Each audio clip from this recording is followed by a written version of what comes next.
We're live from Chevy Chase.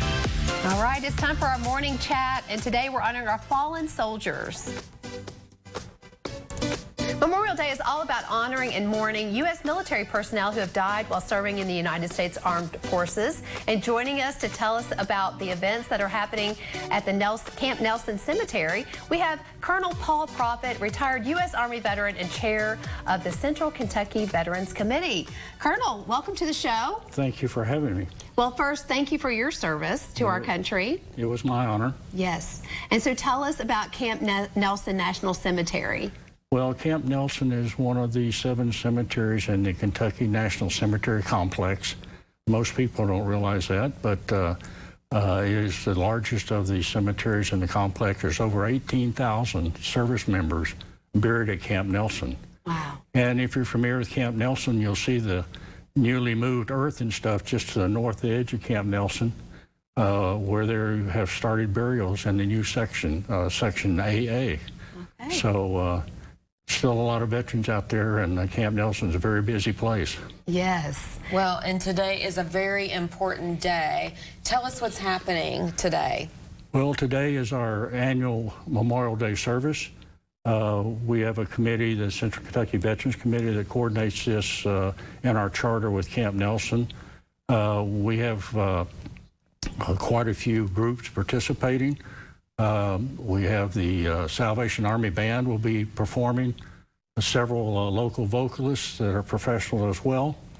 We have an artillery unit, Civil War artillery unit, that come in and do some cannon firing for us. We have a rifle volley team that will be in shooting a rifle volley. And General Howard Hunt, Air Force retired, will be our guest speaker. One of the highlights I anticipate we'll have today is we have 2 World War II warbirds will be doing flyovers during the ceremony. We have a AT-6 Texan trainer and a P-51D Mustang, and they will be doing 3 passes over the cemetery. Also, they're going to do a courtesy pass over the Thompson Hood Veterans Center. Oh, that's lovely. And so we're very lucky to coordinate that. After the warbird aircraft, we have Ghost Rider air shows.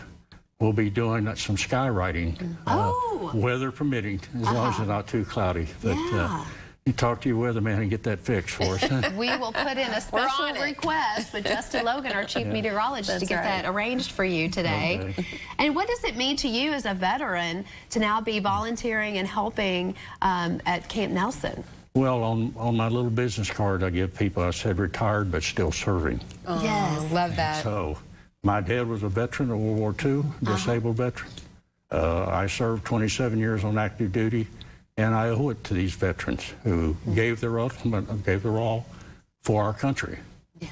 And so that's what Memorial Day is all about, honoring the veterans that gave the ultimate sacrifice, as well as those who served and are now buried at Camp Nelson. Yes. Well, it's such an important day, but if people can't make it out today, they can still visit anytime, correct? The cemetery is open 24/7, and there will be a large crowd there, and parking is always an issue at Camp Nelson. Arrive early. If the cemetery is closed because we're full of cars, up at the Camp Nelson National Monument, you can park up there, and we have shuttle buses that will bring you down to Camp Nelson. Okay. And so if you plan on arriving, arrive early. Okay. All right. Thank you so well, much that's great for being information. Here. Again, thank you, sir, for being with us today. And all the information for Camp Nelson is up on the screen.